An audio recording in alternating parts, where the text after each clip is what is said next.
Welcome to our new practice session. This time we are going to talk about how to track experiments with weights and biases. As I already mentioned in my theoretical lecture, there are many different libraries which might be useful for that purpose, including, for example, MLflow or Neptune AI.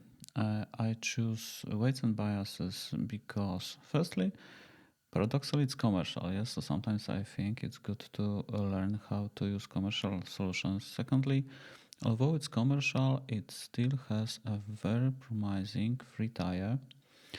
And yes, for me, it works very well. And I'm gonna share with you my experiences and show you how to track experiments uh, in your machine learning projects. As previously, we are going to work with our toy example, which is training a binary classification model to predict whether our customer will or will not be a high revenue one. I like this case because it contains almost all the typical phases like data reading, data cleaning, data preparation and merging, and preparation for modeling, and finally training and evaluating the model. And it's quite easy to understand, quite fast to debug. So we are going to stay with that. As a first step, we are going to warm up and try to run the single code which has no logging implemented yet. So this is our original code. I provide you with this example in my folder. As you can see, we have some raw data taken from our previous course on machine learning pipelines. So I have some data transformed, data prepared for modeling, yes, and that's gonna be the input for us to train and evaluate the model. There's only single file here uh, just for this demo. I simplified everything and I put everything in a single file. So as you can see, you have functions for prep data for modeling, splitting the data, training the model, evaluating the model, and everything is here. As you can see, I read this dataset as input, which is already prepared. We did it previously. And then I prepare data for modeling, split the data, train the model, and evaluate it. So, firstly, let's try if it works. So I need to activate my Conda environment. This time I'm gonna use the basic environment ACI. I know all the libraries there. Next, if you would like to run this code from the Jupyter Notebook, I should also change this code interpreter to my working environment, so I avoid all those yellow labeled import problems. But still, we can run this directly from the command line. So let's type Python train py just to check if the code works. Yeah, it works. So I have trained my model. I got the raw CAUC quite good, almost 0.8, accuracy 0.92, so it looks like the model does the job. So, next step, let's go into the weights and biases basic setup. So, firstly, this is the website. You have sign in a button here. You can obviously look for different solutions, visualize information about how it works, resources, etc., etc. We're just simply going to use a simple sign up. It's quite straightforward, so just sign up and you'll get something like this. Clean, because as you can see, I have some different projects here. But here as a next step, I recommend you to go here to Resource and Help and to this quick start, which tells you that at the very beginning you should pip install the library in your working environment, yes, active environment. So we are going to use this pip install weight and biases, WA and B, and then finally login. So let's do it.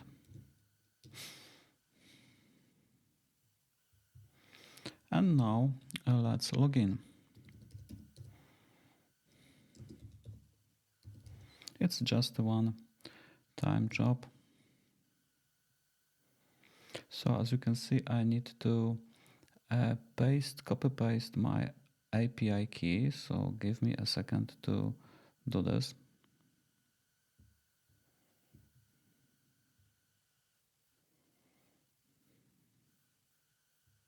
This is my API key.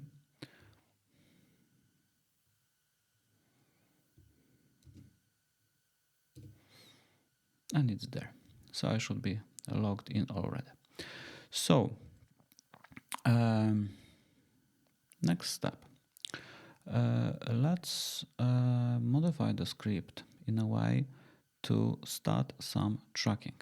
So firstly, at the very top of my code, I should add the import of weights and biases. Yep. So I import this library here. I need to leave the logging here, but okay, so I did the import. And next, in my model evaluate function, I will add 2 extra lines. So let me find my evaluate. This is the place where I store my evaluation metrics. So at the very end of this line, I add the following snippet.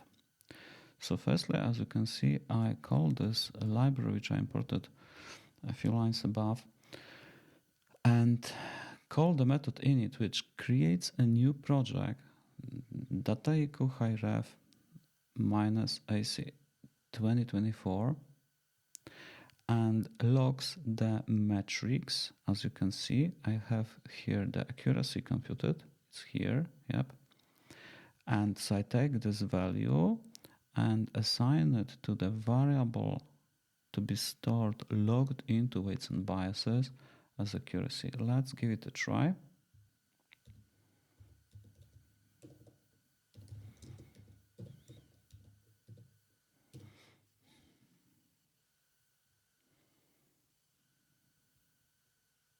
Okay, so I get some information feedback from the command line tool. As you can see, I have typical output, and then waits and be talking to me that it tracks this run. So it informs me that I'm logged in as Wodecki, which is my username, in weights and biases. It is creating a new project and running a new run. As you can see, it names the runs, combining two crazy words with the number. It's much easier to communicate the results later on to your peers. And now I can view whole project. It's being automatically created, so I didn't have to create it on my web interface.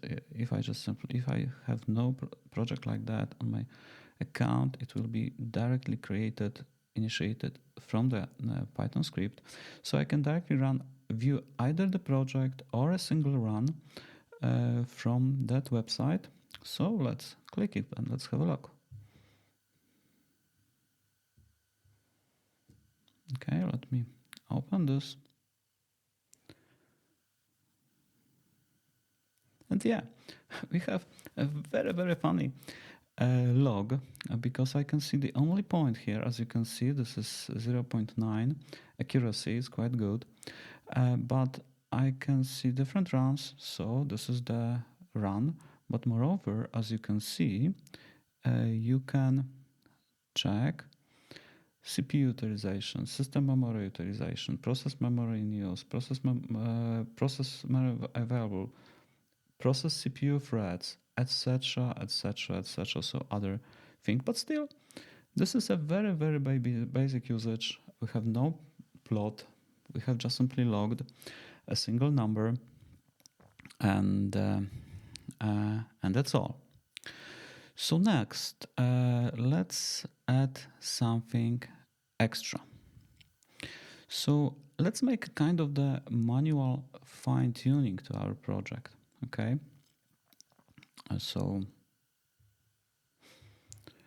before I continue, I will,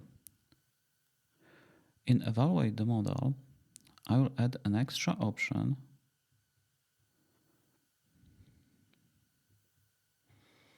Yep, it's here.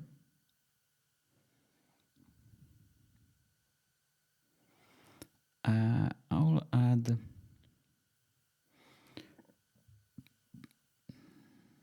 here print number of trees. It's already there, and I will add a logging of not only air accuracy, but I will also like to log some other parameters like number of trees.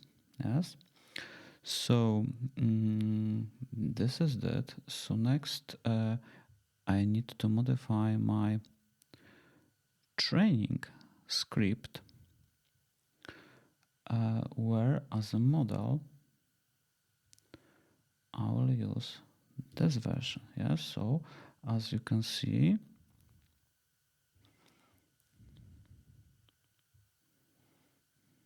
I change the different values of number of estimators. Yes, number of estimators.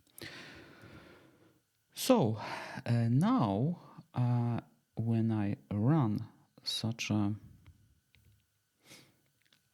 Python script,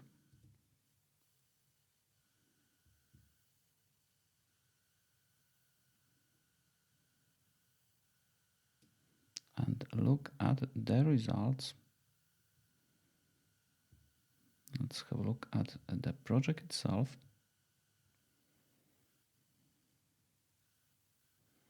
You can see that I have a second run, and it has two extra numbers: receiver operating curve, area under curve, and the number of trees added. So we have it. Obviously, I can run it many times for different values of number of trees, and at the moment the final version is 275, but I can obviously add some other values. So maybe let's try it now with 50. So let me comment out all other names. So now let's do it that way. So this is a kind of the manual hyperparameter tuning.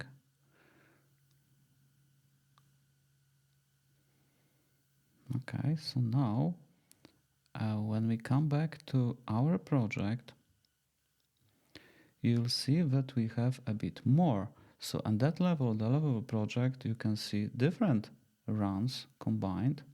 So I have two different values, yes, or three here for the accuracy, because accuracy was reported 3 times, yes, for 3 versions of number of trees. For those 2 variables, we used only 1. And once again, if we just simply drill down into a specific run, we will see those values as single numbers. But on the project level, we will see them compared. So now it slowly becomes something which helps you to identify the best run. So this is just a warm-up.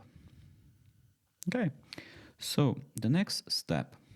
In the next step, we are going to add something more. We're going to log tables. So once again, in my evaluate model section of my code, I will add here in the logging section the following snippet. Firstly, I define the table as the table object from the weights and biases library. I create the table object with the table method where as a data I take an xtest data frame. So this is the pandas data frame, and as columns, I take the columns of those data frames, and I want weights and biases to log in the entire table for me. Yes, so it's a kind of the logging the artifact. So let's give it a try.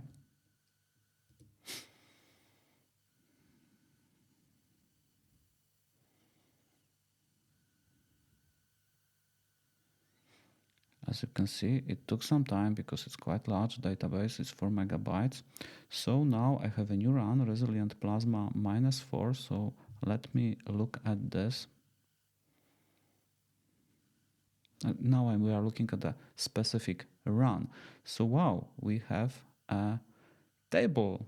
Can you see? So this is the whole table. It shows me first 7 rows out of 2002 rows. This is X test. So this is a test file, 2000 rows out of 20 out of 10,000 on average, roughly 10,000 in total, and X stands for features only. So as you can see, we can log tables, then we can export this table as, for example, comma separated value, etc.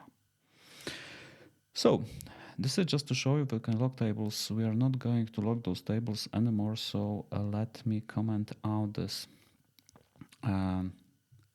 these lines, or just even delete them. We won't need them anymore, just to show you that it's possible.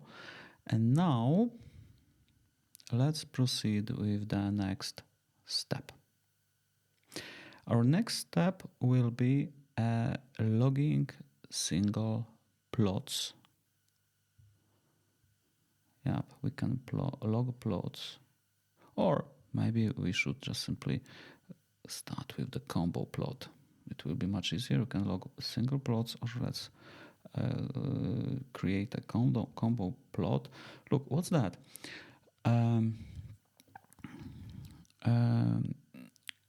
We take a method plot classifier from scikit-learn model of weights and biases library with the following functions: model, next the data, next predictions, probability, and labels, and model name, we call it random forest. And it will create in the background for us a dedicated set of plots. So in case we would like to plot some statistics, previously we had to create such plots by ourselves using, for example, matplotlib or seaborn, and then save those as artifacts and then upload those artifacts somewhere to the cloud. Now, due to very rich integrations, weights and biases enables us to create such plots automatically. So let's now run this code once again.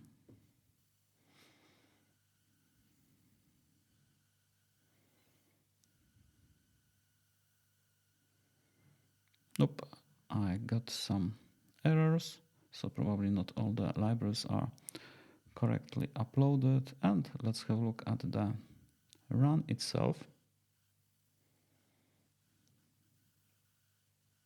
Yes, as you can see, I have feature importances. Yes, I have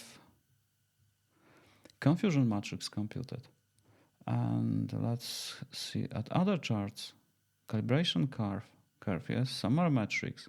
So as you can see, this is next chart. Yeah, and we have class proportion in target variables. So we have plenty of different plots already uploaded.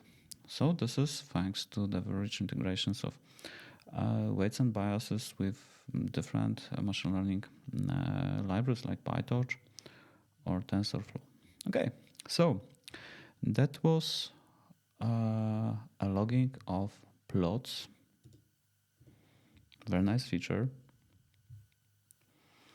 And now let's go to logging and using the artifacts. This is extremely powerful and very important feature of weights and biases.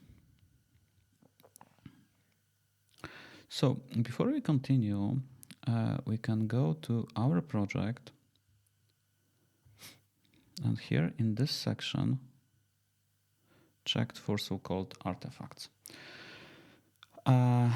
So as you can see, we have different runs, okay, and we have different aliases for each run.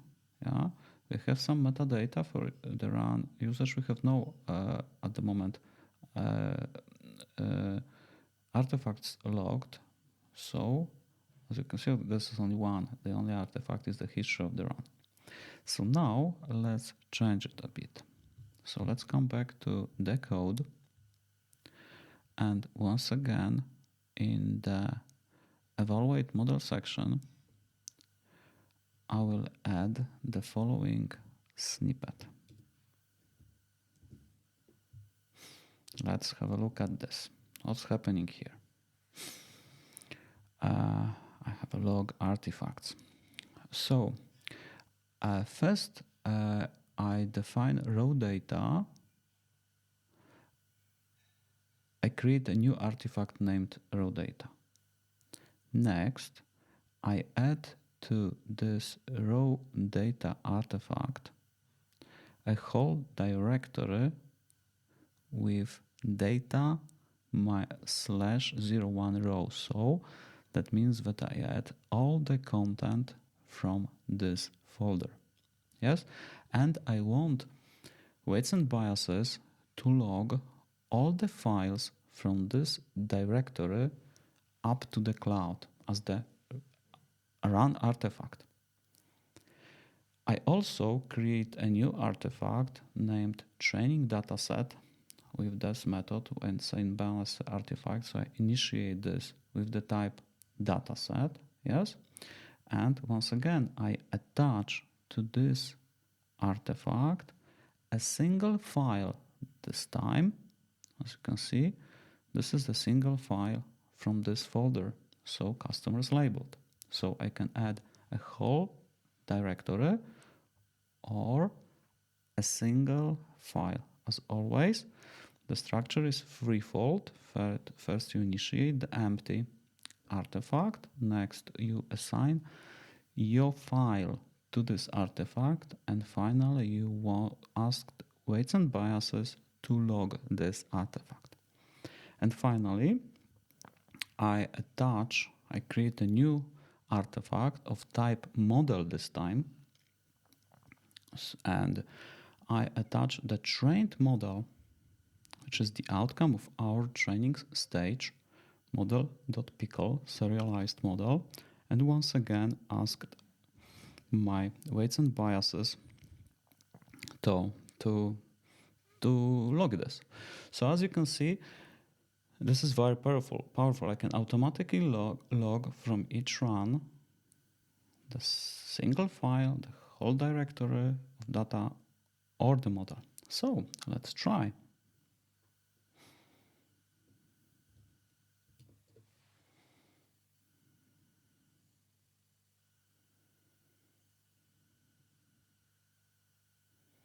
So it added the directory and uploaded all the logs. And now let's have a look at this run.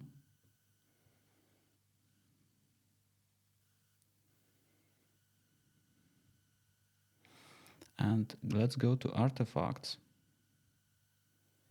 or files here. Yeah. So you can see I have different folders. I have the subfolder with artifact, but probably will get them at the level of the project. So let's go to project artifacts. And as you can see, I have raw data here. Yes. And I have files here. So this is customers labeled. I have the lineage. Yes. And I can ask for complete lineage.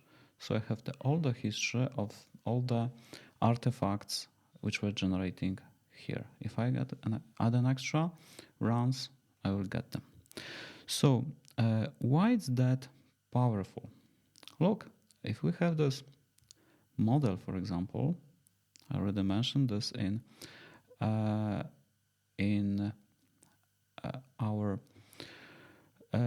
theoretical version. I can later on with the user section can call this snippet from my Python script, yes, and load the model into my model, for example, as the best one from the series of runs. So for example, I can make an interesting tweak that if I have the parameter sweep, if I'm looking for the optimal set of hyperparameters in the training section for this set of parameters, which results with the best model, I can automatically assign the alias a tag the best, yes, and finally in my CI/CD pipeline, I can take, using this snippet, as you can see, the tag, the model with the tag the best. Yeah, so it will help me to automatically deploy on production the best model available. So, but let's use it in practice. So let's go to our code, and in the main section, okay, so I'll just simply modify the main section of my code. I have it prepared for you. I would modify in that way. So as previously, this is a typo here. Apologies for this. Let me correct. Yep, now it's okay. So what do we have now? I have here a run. It's obviously inits the project. So, but I need to change the name of this project to this one. So I will change it here. That's the older project, yeah. And now this is also here. Yep. Yeah. So I need to point out precisely to the artifact. Next, I say, okay, as data frame, df, use this artifact, yes, as a data set. Then download another artifact from this data set and play with that. Okay, so let's give it a try if it works.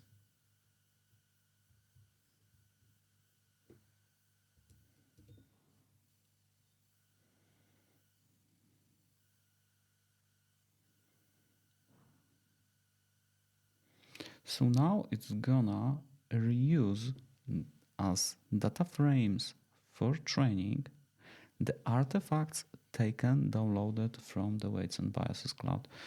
So there are the options. If you precisely look at this code, I play with different data sets and interchangeably, so you can comment out those different lines, but still I think that to catch the idea.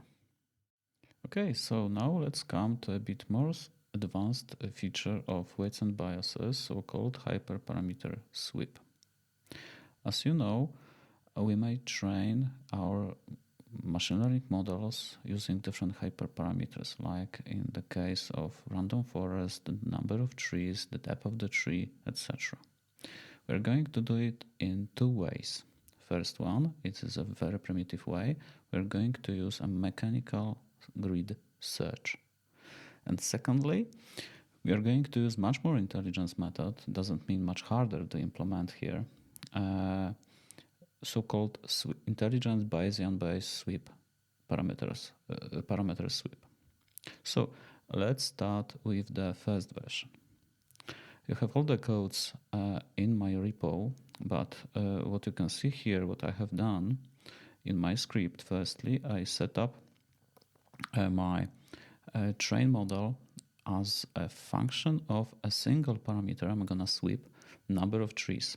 And next, at the very bottom of the script, as you can see, I have a simple loop over the list of different values, 1, 2, 3, 4, 5, 6, 7, 8 different values of number of trees. Obviously, if you want to swipe some other hyperparameters, you can add them and multiply, for example, the computations with another set of list of hyperparameters to perform a real grid search. It's a line search in that case.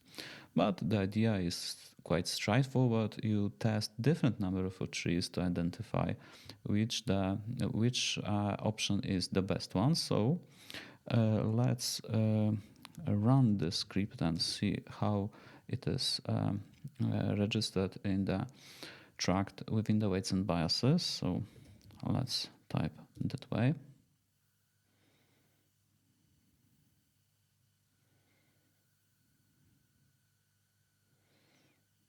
Good. We have a sweep. Not, it's a run, just a single run here. So let's have a look at this. Yeah, as you can see, I have a receiver operating curve at the very top for 10 trees, and then it decreases. And this is the number of trees already registered. Accuracy stays the same, but you can see that the number of trees, in some way, it's not that hard impact, but still impacts the ROC AUC. So this is the first very basic example, but now we'll go to a bit more advanced one. So in order to do this, we are going to do that in 2 steps. Firstly, we are going to create a new Python script. I call it sweep underscore params, where I add, as you can see, all the logging here. Yeah. Moreover, I have all my sweep in the .config YML file. Yeah. It needs some import at the very top of the file. So, but general idea is here that I'm asking weights and biases to sweep over my hyperparameters. As you can see, this is also another very important point for you. Look what happens here. I have 2 different hyperparameters, number of estimators and max depth. Obviously, the number of hyperparameters depends on me. The most important part of the script is here, and this is the configuration. From that script, I read all the hyperparameters. So firstly, I say, okay, the program to be run is sweep params. A method is Bayesian search. You can check for that in the Wikipedia or ChatGPT to explain this. And next, I have name of the variable, which is the most important to me, the evaluation measure, which is receiver operating curve, variant of the curve, moreover, that may be accuracy, whatever. My goal is to maximize. And then I set up the regime of the estimators for number of hyperparameters. For number of trees, I use minimum 25 and maximum 200. And for depth of the tree, I use from minimum 3 to maximum 10, and then the algorithm based on Bayesian methods will choose an appropriate value of the hyperparameter for me. So this is the basic setup. In order to run this, I need to firstly prepare weights and biases script. This is the first non-operational but configuration step. So I did it that way. As you can see, the syntax is here. Weights and biases sweep minus project, that should be a project name, and config YML. And it tells me, okay, your sweep should appear here, but in order to run this, run sweep agents, I should use this command. So I copy paste this command, run it here, and see what happens.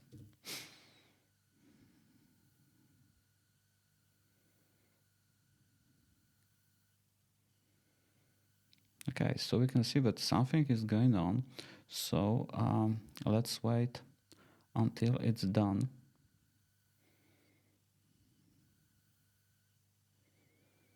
I forgot to set up the number of iterations. If you do not want to wait too much time, it should be good to set it up, for example, to 5, but let's wait. The computations are not that long. In the meantime, we can observe a run or sweep here. So let's have a look what's going on here. It's still running.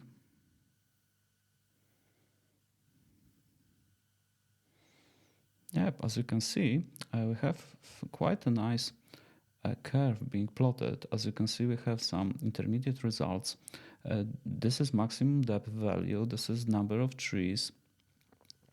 And as you can see, at the moment, I have first this sweep, which gives us the highest value of receiver operating curve. Okay, so it's gonna be updated from run to run. So in a second or a minute from now, I should see a bit more dense picture. Yes, I can see that the best configuration at the moment is 5 number maximum depth and 145 roughly number of trees. Yes, so it is here. But when you look carefully, you will see that, for example, in the case of number of estimators, it's not the grid search. So as you can see, it jumps among different values of number of estimators. Yes, so it looks like that. So it's running in the background, helping me to identify the best setup. As you can see, the winner at the moment is here. This is the winner, but once again, let's have a look at the bottom. Yep, we have more trees. This is the winner at the moment, so we have more and more winners. Obviously, as I said, we can limit this computation to a finite number of runs. But what's very, very important to me is that area. As you can see, we have the parameter importance with respect to ROC AUC. So what does it tell us? It tells us that this measure is really strongly impacted by the maximum depth. So this is the depth of the tree, and the number of tree is not that important, as you can see. So this is the lessons learned for us, for our future selves. So it's not only for this project, yes, so it's not the only goal that we want to make the best machine learning model possible. No, thanks to this area on the right, we can really learn for our future selves that for that case, but that type of a problem, that's a binary classification, a higher value customers, if you would like to in the future control different variables, so probably fixed number of trees, but we'll play with the depth of the tree. Yeah, so that's it. Let me check the final version. Yes, it's still running in the background because I didn't make a limit on the number of tree, but still. So we can do the same for neural networks from other machine learning projects. As you can see, weights and biases goes far beyond just the experiment tracking. It helps you to optimize machine learning experiment. It helps you to log artifact later, then to reuse those artifacts in CI/CD, continuous integration, continuous deployment pipelines, and much more and much more. So the ambitious is to cover most important MLOps, machine learning operations areas in the future. The same functionalities you may expect from other systems like very, very good Neptune AI or MLflow tracking, precisely speaking, because this is the part of MLflow. And I hope this part of my course will also help you do a much better job in your future machine learning project. Good luck.